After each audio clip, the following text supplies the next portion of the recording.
So our mini lecture and assignment this week, sort of focus area for our at-home work this week, is going to give us a chance to get into some of the ambiguities we've been alluding to in our lecture in a way that I really hope engender some good conversation when we're in class to discuss this. Without a question, the most provocative and kind of interesting area of same-sex relationships in the Bible focuses on the relationship between David and Jonathan. David, of course, is the idyllic, really, king. Sorry, did I just say idyllic? I meant ideal king.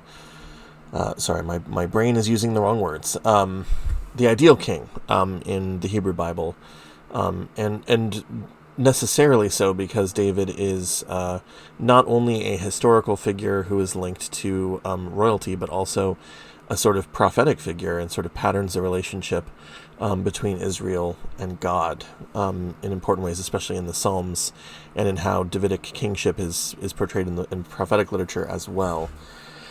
So in 1 Samuel, and the chapters we are focusing on are 16 through 20, but the story goes longer than that.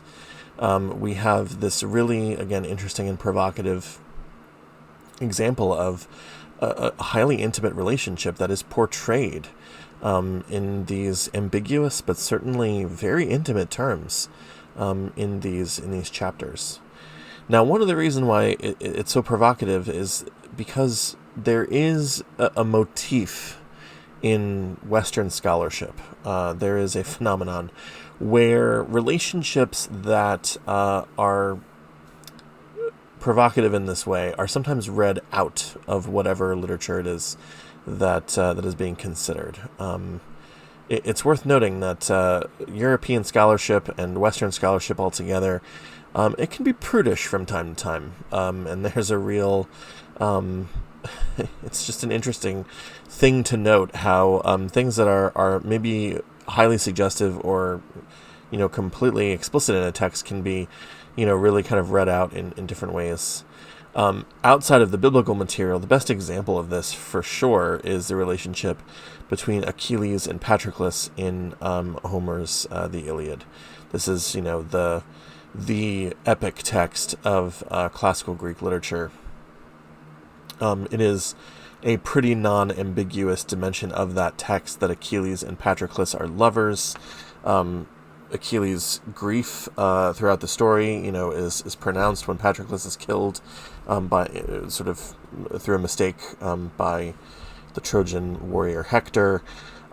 It's the centerpiece of that poem. It is a huge part of how that literature is described, and there were times in scholarship when that relationship was not portrayed to be as sexualized as the text in some ways clearly is. I will note, just in passing, I don't think this is necessarily the case with Homer in particular, but some English editions of classical literature for some time, especially things that were produced really before World War II, so in the early 20th century, basically, when they would come across texts that were sexually explicit, they would at times either not translate them into English, or occasionally they would do something really kind of ridiculous, like translate it into Italian. So translating like a Greek text or a Latin text into Italian as if to again, kind of keep our eyes closed or kind of obscure what was going on in a passage, because there was just a desire not to see that kind of sexually explicit material in this kind of literature. I hope it goes without saying, but nothing is gained from not reading a text, for what it is actually saying. So obviously that practice no longer stands. And it turns out there's extremely, vivid sexual stuff in all kinds of ancient literature. Sometimes it's highly sort of sexualized, almost pornographic.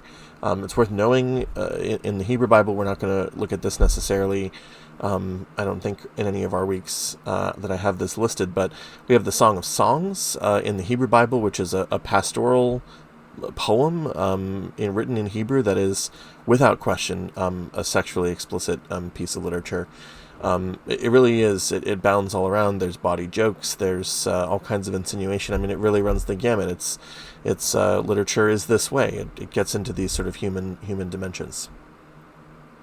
Having said that, religious literature, of course, that is still held sacred by people is often a place where people are going to be most uncomfortable to find that material. And so a text like 1 Samuel is going to be particularly complicated, because what is being described in the relationship between David and Jonathan is certainly ambiguous, but it's also suggestive. I mean, Jonathan, as I mentioned in our longer lecture, describes that he loves David as he loves his own soul, or that is described of Jonathan. And then for an entire chapter in our passage, we have Jonathan, tripping over himself to uphold David and honor David in all these meaningful ways. My goal for our work is to invite us into this text. So looking at 1 Samuel chapters 16 through 20. And what we find ourselves is, again, a text that is not resolvable. There's not a correct way to interpret this. There are multiple dimensions of what we get out of it when we interpret it. I would say the continuum when it comes to this passage has been to either see Jonathan and David's relationship as a kind of model for a particularly intimate kind of friendship, like a deep and sincere kind of male friendship that is meant to be sort of a model or an example to be followed, or on the other end of the spectrum, to see this as deeply romantic and very much describing a sexual relationship between David and Jonathan.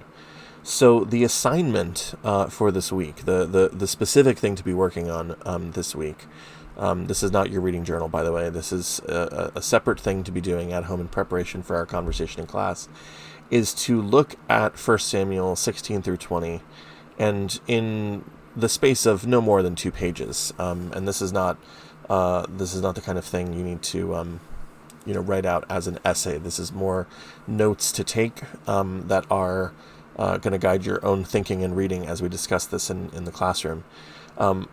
My goal is to have us consider both of these ends of the spectrum of what's going on in the story. What happens if we read this text as if this is about their friendship? And then what happens if we read this text as if it is about their romantic and sexual relationship? These are 2 different points of view. It's 2 different ways to read what's going on here. The question for us to ask is, what does that do to the text? How does it make us understand this text in different ways by adopting these 2 different points of view? So in our conversation in class, we'll make sure we have time to talk through what's going on in this passage and what might be at stake looking at David and Jonathan in these 2 different ways.